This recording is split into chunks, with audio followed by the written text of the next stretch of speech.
Hey everybody, in this video we are going over the 7 key ideas from The Align Method by Aaron Alexander. So Aaron and I did a long form sit-down interview here in Los Angeles recently, and one thing about Aaron is that he has so much to offer in this book, but he's really a testament to his own ideas. When he came into the room for the interview, he didn't just crash down in the chair. Instead, what he did was he kind of analyzed the chair, and then he sat himself in a position. I'll show a little clip if you're watching it on YouTube. Of how he got into this chair so that he was still working his body and not just becoming kind of a slouching bump like the way that most of us do. And I was just really taken with that right away. And he has so much to share. So if you haven't checked out the interview, I'll put a link to that down in the description if you want to hear that. But we're going to talk about the 7 key ideas from his book, The Align Method. Number 1 is to harness your senses. Aaron talks about how it's really important to be mindful of your surrounding, one, for your well-being. We all know that mindfulness is really good for you. This is a huge trend in health and well-being, but also it's valuable for your fitness, because when you're mindful of what's going on, when you harness your senses, as Aaron says, then you begin to feel your body giving you cues. It prevents injury if you can be more mindful of what's happening in your body, and it makes you more in touch with the movements, and it will allow you to move better if you are in touch with what you're doing. And I think a great example of this, a tool that I use, is that I do a lot of things barefoot. And if I can't be barefoot, I use these barefoot shoes too, these like toe shoes. I know they look goofy, but I really like them. They're really helpful for me in keeping myself in a good, mindful place when I'm moving, when I'm walking around.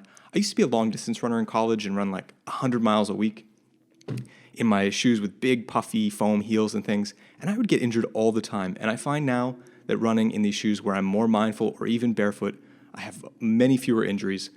If you use stuff like this, or if you think this works, I'd love to know what you think down in the comments. So let me know down in the comments, do you think that working out barefoot, wearing barefoot shoes is helpful, or do you think that you actually need your shoes to protect your feet? Key idea number 2 is to take control of your environment. This is so important because our environment shapes so many of our habits and our actions. If we have something that's easily available, we're more likely to go for it. If you have a bunch of junk food in your kitchen, you will grab the junk food much easier because it's there, rather than if it was out at the grocery store and you had to go and make a trip every time you wanted that junk food. Same thing with how we move our bodies. If we set up our environment so that we're in a good position to move well or to move frequently and to get about, then we're going to actually do that more. But if we set up our environment where it's very natural just to crash down in your lazy boy recliner all day and then get out and then get in your Range Rover and sit up and be in that comfy chair too, you're never going to get out and move as much as you need to and as much as optimal for you. In Aaron's case, what he talks about really is the example of it for being on the chair and being just set in your way where you could just sit comfortably in the chair at your desk all day versus floor sitting, which is something we're going to get into much more later in this video. But he says that when you're floor sitting, then you're constantly moving because you need to adjust when you're on the floor. You can't just stay in one position on the floor. If you want to know more about how to move yourself into an environment where you're set up for making your best habits and breaking bad habits, the best book that I've read on that topic is Atomic Habits by James Clear, and I'll put a link to that down in the description. So key ideas 3 through 7 are next 5 big ideas from this book, The Align Method by Aaron Alexander, are all about what Aaron calls the 5 daily movements. And number 1 of those, just mentioned it, is floor sitting. So think about it. How often do you actually sit on the floor? Probably not much. It's much more natural to get into a chair, a couch, sitting in your car. We kind of sit in things all day. We very rarely actually get down on the floor. Aaron cites a lot of studies and research from universities, medical centers, about how people actually find that they are in better health and have longer lifespans if they're able to comfortably get up and get down off the floor. And if you're someone who has a fall and you can't get up, that's also a big indicator that your health is in jeopardy. So being able to comfortably get down and get up is really valuable for your health. A lot of cultures know this. Aaron talks about going to Marrakesh, Morocco, a city that I've been to and really loved. It's a beautiful place, and how there they have a call to prayer every day at 5 a.m. So everybody gets up, walks around, goes to the mosque, has this mindful experience where they're in a prayerful space in the mosque, and they get down on the floor. They don't just sit in a pew like we have in a lot of Western religious traditions. They're getting down on the floor and praying there and moving their bodies early in the morning, starting with this floor sitting. In the book, Aaron lists a lot of different positions for floor sitting that you can try, but the biggest thing about it is that it's something where you do move a lot naturally. Once you get down on the floor, you're going to start shifting your weight and shifting your body. So the best thing you can do is just find a way to spend more time on the floor. Aaron did a great interview with Kyle Kingsbury from Onnit, if you know Onnit, and Joe Rogan and Aubrey Marcus and all of them. Kyle Kingsbury asked Aaron a lot of questions about floor sitting, and Kyle Kingsbury also shared that in his own home, he has a 10 by 10 square. I think it's of foam or cushion or something like that. And he just gets his family down on that space all the time to play games and chat. And if you can just start to have some sort of habitual floor sitting, that's going to get you moving in the right direction. Key idea number 4 is nasal breathing, another one of Aaron's big movements. He considers breathing a form of movement.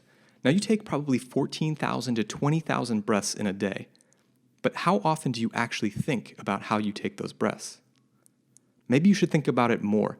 It turns out that research from the University of Wisconsin found that people who practice more of what they called yogic breathing, which is nasal breathing, belly breathing, experienced reduced anxiety and reduced PTSD symptoms in soldiers who had PTSD. In my own personal experience, I've found this very effective. I've talked about this at length. I had a car accident a few years ago where I was actually having panic breathing when I would get in the car after the car accident. It was uncontrollable because when we breathe in a certain way, it does give us a fight or flight response. If we take that big deep breath in a nervous way right into our chest, it adds to this sympathetic response that we're getting in our bodies. So I practiced more mindful breathing, more belly breathing and slow breathing, and it helped me to get over that and get back driving, which was a huge game changer in my life because going without a car where I was living was a big challenge. And just being upset when you get in the car is no fun. Aaron also cites the power of nasal breathing for athletic performance.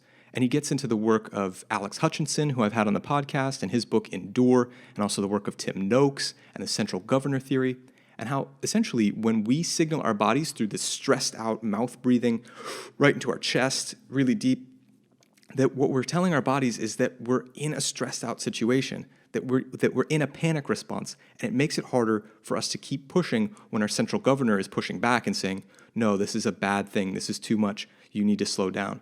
So working in more nasal breathing can help your body to stay in that relaxed state and keep pushing for endurance. If you want to know more about that, I did do a great interview with Alex Hutchinson. We talked about Endure, but I never did a summary of the book. If you're into these book summaries and you want to see a summary of Endure, let me know down in the comments. Key idea number 5 is hip hinging. We all have a tendency to slouch. I'm kind of doing it right now, sitting in this chair. It happens a lot to most of us through the day, especially in Western culture where we're spending a lot of time sitting in the car, sitting at the desk. But it's damaging. It changes the movement of your spine. Your spine is supposed to have this nice curve in your back, but when you slouch, it just becomes sort of a C shape. It just arches over completely on itself, and that puts a lot of stress on all the bones of your spine. Aaron recommends instead using your hips more, sitting up to the front of your chair first of all, so that then you're taking some of the weight onto your hips rather than just letting it all slouch down, and then adding other activities that are going to work your hips.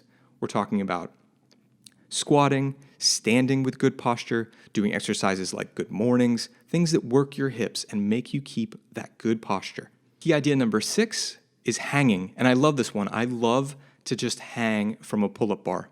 First of all, the shoulder is built to hang. We just have too much compression on our bodies in general. We're built to actually get our hands up over our heads. That's a very natural, good thing for us to be doing, but we never really have the demand for it with the way that we live our lives, working everything hands down, eating, driving, typing. So get yourself hanging. And Aaron cites research about how people who have real shoulder problems, people who are candidates for shoulder surgery, are finding that with a shoulder hanging protocol, they're actually able to get out of the need for surgery and to prevent that and to spare themselves a painful surgery and a long recovery. On a personal note, I was having a lot of back pain when I was in the Navy and I was flying a lot, especially in helicopters. There's just a lot of compression on your spine. You've got this heavy helmet, night vision goggles, you've got a big heavy weighted vest, and then there's all the vibration from the helicopter. And my friend Justin showed me a study done on people in another country's military where they found that their helicopter pilots were able to reduce their back pain just by hanging for 30 seconds after a flight. That was all it took for their pilots. I tried this. I had relief in my back pain as well. Probably the biggest thing that relieved my back pain was sitting less, but doing this shoulder hanging, getting up on a pull-up bar or something and letting yourself hang has been very valuable to me, and I do it every day. The seventh key idea from the Align method is the most basic, and I think it's the most important, and that is walking. With so many things, the functions of our body, it's use it or lose it. And if you want to have a long, healthy life where you keep getting around and doing the things you want to do, you need to start walking now. Make sure that you're taking the time to get in several bouts of walking in a day to keep your body moving and to keep that skill, really, of walking a part of your life. You don't want to lose that. People in all those places that they call blue zones, where they have long lifespans and all these researchers go and they study everything they eat and the way that they all handle each other, there's one thing that they have in common. People in those places walk to get around. It's something that you definitely want to incorporate in your life if you want to have a long, healthy lifespan. That's walking to the store. I see a woman in my neighborhood who likes to take long phone calls while she's walking, and she walks about an hour a day just talking to people on the phone. If you want to be like Steve Jobs and have walking meetings rather than sitting in a conference room when you're having meetings, anything like this is good. The important thing is just to work in the walking wherever you can. And there are so many benefits to that. And of course, like we talked about, so many other things come into this, like the barefoot walking, like the getting up and down off the floor, like being in tune with your environment, like the habit building that comes with setting yourself up in an environment where you can walk. All of this plays into walking. I think it's foundational. If you enjoyed this video, I think you'll like the links that I put down in the description to a lot of the things that I talked about. So be sure to check that out, and I'll catch you next time.